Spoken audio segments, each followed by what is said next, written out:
Welcome back to another This Week in Warframe. This is going to be for the week of March 17th through the 24th. This week, we're going to have Dev Stream 178 at PAX East on Friday at 3 p.m. Eastern Standard. We're also going to be seeing Baro coming back this week on Friday. And in case you haven't gone in game and checked the alerts, you guys have an easy mobile defense you can do for this Tributaker skin. This is a brand new skin that they have, and you have until the 25th to do this quick alert for this skin. It has been confirmed that Dante Unbound is coming March 27th to all platforms, so this is exciting. We're going to keep a lookout for this. But we're going to be getting Dante with this. We'll be getting his Dante collection, which I kind of wish they showed pictures for this, so we actually saw what some of these look like.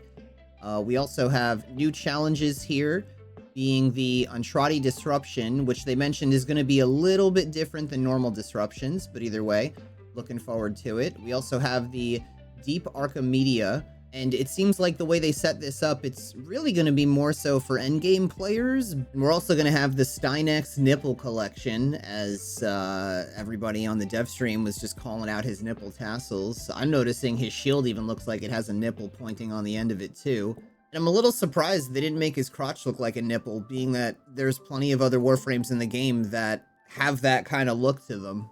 We're also going to get the Inaros rework and the 10 new augments that are coming out, and there will be a new round of Tenogen with 6 new Tenogen designs. For the longest time, I've been getting asked about the Ephemera that I wear on my Gauss. As you can see here, it's all the little gems that are floating around. Well, finally it is back, because we have Titania and Gara Prime in Resurgence right now. So if we go to the Resurgence, you guys can see the Katina Prime Ephemera. Now, before you get excited and buy this, and it is one of my favorite ephemeras ever, but I do feel it has a very serious problem. And I'm going to show you the problem right now. Not because, you know, like, I don't want you to get it, but because I want you to not be as disappointed before you get it, as I was when I bought it, didn't know about the problem, and then wound up getting this ephemera. So if we take a look at Gauss right now, we can see that we see the blue coming off of the little gems that are floating around him in this ephemera, yeah? But if we go over and, let's say, pick, let me, like, just change this up a little bit, darken him out, I'll go to attachments, and we can see that even though I have two light colors, the white and the light blue, these little gems that are floating around him are always going to remain dark.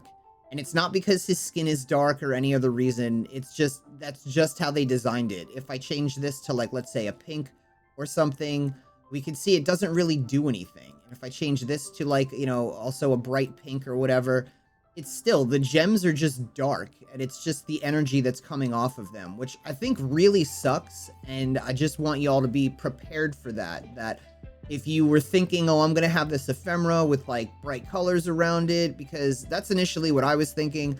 That's just a heads up before you buy this Katina ephemera. Just be aware, you're not going to be able to make the gems all, like, bright colored. You're going to be stuck with something dark. And before we get into what the vendors brought this week, a lot of you know that you can watch my Twitch streams and earn free items just by being there, just by being at the stream. But this 27th, when Dante Unbound releases, we're going to be having a fundraiser stream where there's going to be a lot of extra things that are given away. Warframes and possibly weapons, but I'm really just going to feel it out and see what you guys care about in the community here. And they will be given away at random. This will not affect your points and ducats from my stream, which is what you use to earn all the free items just normally anyway. So there's going to be a lot of extra things given out for this fundraiser stream. It would be amazing to see all of you guys there. And I do want to point out, I am aware that a lot of you are leaving, like, really negative and nasty comments over the fact that I'm a creator here for Warframe and I have a Patreon. And I just want to say that a lot of the people that are becoming Patreons are doing really well with making platinum, regardless of all the people that leave those negative comments and make it seem like it's some kind of big joke. It is for real, and I just want to thank all of you that do become Patreons and actually see that it's for real, and I'm really excited that you guys are making a lot of platinum. If you don't know what clip I'm talking about, how much platinum have you made since you've become a Patreon? Over 100K. 45K. 60, 70,000. 20,000. What's the most amount of platinum you've made in a week? 12K. Probably about 5,000. 5,400. Probably 8K. What's the most amount of platinum you've made in a day? 5,400. Day was probably 4K. Probably about 3,000. 2K. What's your favorite method of making platinum that you've learned from me? Mostly just flipping Rivens and selling Warframes. Probably arbitrations. Selling sets of Warframes. I enjoy Zeramon the most. Imagine how much time and money they've saved. You know where the links are. If you have never missed a call mission before, this week he is on the Grenier base on Earth. His challenges are Deathless, Defeat Sprag, Call Kill Quick, Call Let the Drax Out, Rescue Ostrons, and Scavenge Damage Thumper.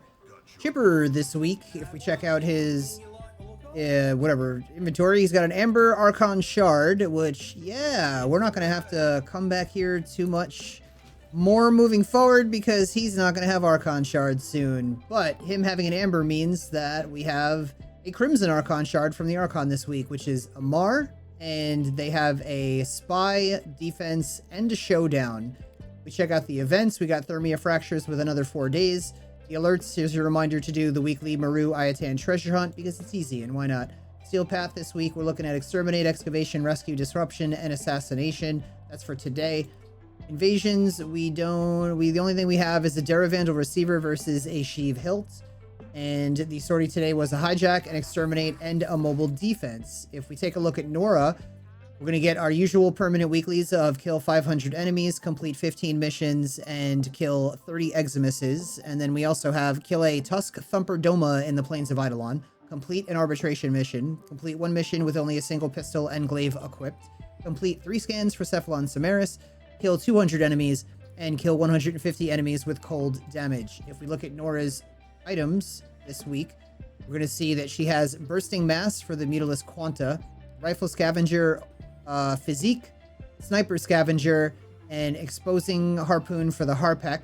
For making platinum off of these, you could try with Physique. I would personally wait for something like a Corrosive Projection Energy Siphon. Those seem to sell a lot faster in trade chat for platinum. She also has a Focused Acceleration for the Tetra, Power of 3 for Ivara, Purging Slash for Excalibur, and Shrapnel Rounds for the Merlock. If we take a look at the Steel Path Circuit, our rewards this week could be a Xylock, Cyber, Dread, Despair, or Hate Incarnate Genesis. And if you already have these and you scroll over to the right, you can choose a Rifle, Pistol, Melee, or 20,000 Kuva. If we go take a look at the normal circuit this week, we're looking at Ash, Frost, and Nyx. Akrithis this week has herself an Arcane Reaper for today. She has a Pistol Riven for 15 Pathos Clamps and a Rifle Riven for 15 Pathos Clamps. I will be getting those. We have 5,000 Kuva for 10 Pathos Clamps, a Forma Blueprint for 10 Pathos Clamps, and a secondary Arcane Adapter for 25 Pathos Clamps. Reminder to stop by Archimini and Yanta and grab your 35,000 Kuva with 5 Void Plume Pinions. And Tashin, the Steel Path Honors, he's got himself a Veiled Riven Cipher for 20 Steel Essence, which we're going to get these every week, and a Rifle Riven Mod for 75 Steel Essence. And everybody's favorite traffic cone today has himself a Tenet Ferox, 26% electricity, pass on that. Tenet Grigori, 26 electricity, pass on that. Tenet Livia, 42% impact, you can pass on that. Exec Heat, 26%, pass on that. And an Agendus, 43% impact, pass on that. Bring us better stuff. Reminder to go see Palladino at Iron Wake and pick up your 2 Riven mods for 10 Riven slivers each. Also, you can spend 5 Riven slivers for 150,000 credits if you'd like, but the best thing would be the 35,000 Kuva for 10 Riven slivers. Invigorations are going to be different for everybody, but here's your reminder to check them out. This week I've got Revenant with plus 250% secondary damage and 5 jump resets. Mesa with plus 200% melee critical chance and plus 75% ability efficiency, and Chroma with plus 250% primary damage plus 1,000 health.